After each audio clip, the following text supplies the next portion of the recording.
everybody, welcome to our YouTube channel. We are the Jordans. I'm T. And I'm TK.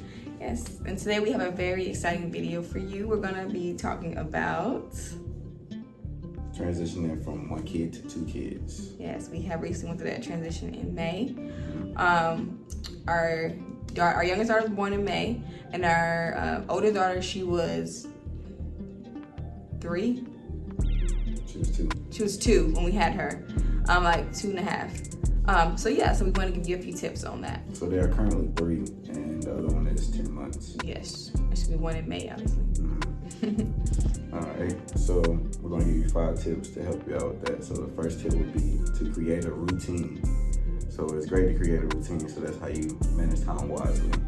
For the second tip, mine's kind of like goes hand in hand with that. So be flexible when you set your routines.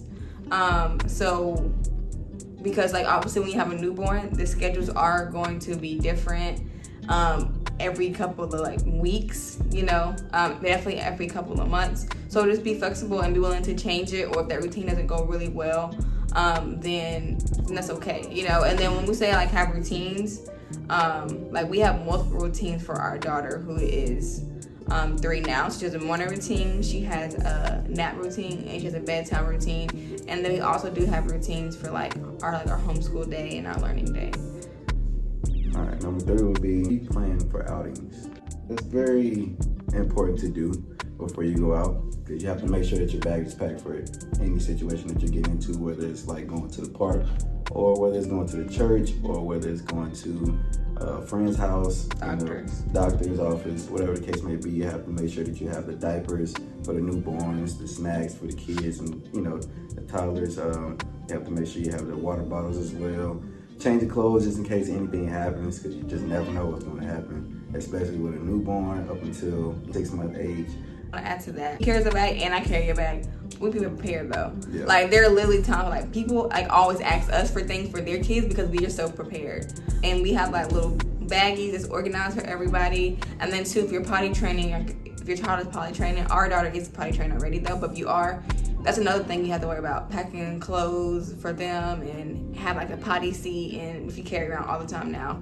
But it is definitely a lot. I think that has really made us more calm when we go out.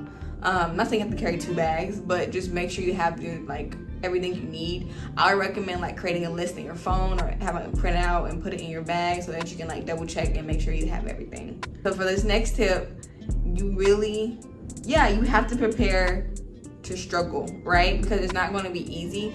I feel our friends never really gave us good advice. When we asked them, most of our friends have 3 kids, or they have 1 kid, and they were just oh, it's not that bad, wait till you have 3 kids. And I'm and I get that, because I'm sure 3 kids is harder than 2 kids, you know what I mean? But it's give me some advice, give me the tea, what tips do you have? But you gotta think about it though, they also have parents and family down here. We don't really have that, family down here. So it's easy for them to say that it's easy, because they're able to drop off the kids whenever they want to. When we're actually now, we have to get a sitter and stuff like that too. But we wanted to know the essentials, how do you what we're telling you guys now is what we wanted to know. Obviously, like I said, 3 kids is harder than 2. I'm definitely sure. You know what I mean? But just be prepared to struggle. It's going to be a transition phase. My daughter's 10 months now, and I feel I'm just getting back my groove with me and my daughter and all of us in general, because we both do work from home. I run my business from home, and so most of my time is with the girls. And so I feel I'm just kind of getting back into a routine with that. And like I said, I'm 10 months postpartum, right? So just prepare to struggle. It's going to be a phase. I would just say communicate and work together with your spouse, or if you don't have a spouse or whatever, whoever's in your community, just kind of talk to them and kind of have a plan of what you could do to kind of minimize on the struggles. But these tips we're giving you will definitely help minimizing that struggle that you're going to go through. And everybody's struggle is going to be different, so it may not be this horrible thing, but there is going to be that period. There is going to be times where you're just OMG, this is a lot. Number 5, pre-plan time away from the kids. Yes, you can go first, baby. I think this is very important, because being around the kids a lot can also make you stress way more than you need to. Like I said, if you have family, it's easy for you to drop them off and say, hey, we're going here for a second. but we don't really have family around, so we have to actually plan those dates where we want to take a date night to go to the movies or just to go eat somewhere or even just go to the car and just chill. Exactly. For a little bit. So I think that's important to get a little bit of time away from, your kids. No, Healthy. yeah, I definitely agree. Like, I would say too, for us, normally have a nanny that comes 3 days a week. But right before Noah was born, we stopped using her 3 days a week and we just use her as needed. And so obviously when the baby was born, we didn't really need her. So it was just like us, and like when family came around. So when the family did come around, we made sure that we took advantage of that time to rest and relax, But then think, okay, when a baby's like 4 months and older, and people aren't coming to see you really as much anymore because the baby's older, like that's when we started calling our nanny more often, and we had her watch the girls. Sometimes we were at the house, sometimes we went out, and it doesn't have to be anything like crazy or or long, but like we did go out I think like 2 or 3 times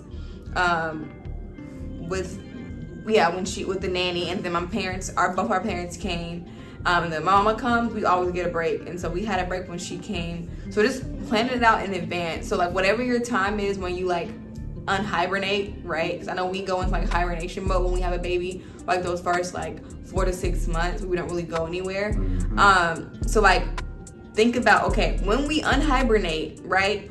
What are we going to do? What is our plan to make sure that we have time for each other, for our sanity, and for our marriage, right? So that we can even just pour back into our kids. And so like I know for us, like I think we're going out like twice a month maybe. So pick a number that works for you, that you're comfortable with, leaving your young child with whoever. Like definitely, like if you don't have family like us, we have our sitter. Like our sitter is amazing, right? Like we don't trust anybody else to watch our kids. I think we've had 2 people watch our kids that wasn't our sitter. But other than that, like I wouldn't have anyone else watch my kids. Like, not even my friends, not that I don't trust them. I'm just very particular about my child, my kids. And so get a sitter if you don't have, if you don't have that. I have a nanny agency and a sitter agency, so that's how I found my nanny. But I would look into like your local like sitter agencies, like use like care.com and different things like that to see where you can find a sitter. That you can find somebody like maybe at your church who's in high school, and they can watch your child for cheap if you can't afford to pay $20+ an hour. But I would say get a sitter. You're gonna have to get over that fear of someone watching your child eventually, but do it the right way, where you have someone who will spin background check, or somebody personally. Like our sitter, before she was our nanny, like I said, I hired her through my agency, and she did background checks, we did reference checks, we did interviews with her. So we made sure that obviously it was a safe person. I'm not saying let's go find somebody and ask them about your kids, but there are things that you can do to find a sitter that is like reputable and to make sure that they're okay. 5 tips. Yes. From transitioning from 1 kid to 2 kids. Number 1, create a routine. Number 2, be flexible with the routines that you set. Number 3, pre-plan for outings. Number 4, prepare to struggle. And then number 5, pre-plan time away from your kids. Your kids. Yeah, your kids. But yes, so these are our like top 5 tips. So if you guys like this video, if you thought it was informative, be sure to subscribe. We definitely can have more, and comment below your tips that you use when you were transitioning from 1 to 2 kids, or what was your takeaway if you have 1 kid and you may be about to go into that transition, or what other tips do you have? Yes, and subscribe and turn post notifications on. We'll have more videos about parenting, about homeschooling, about marriage coming up soon. So yeah, if you made it this far in a video, thank you so much for watching. We appreciate it. See y'all later.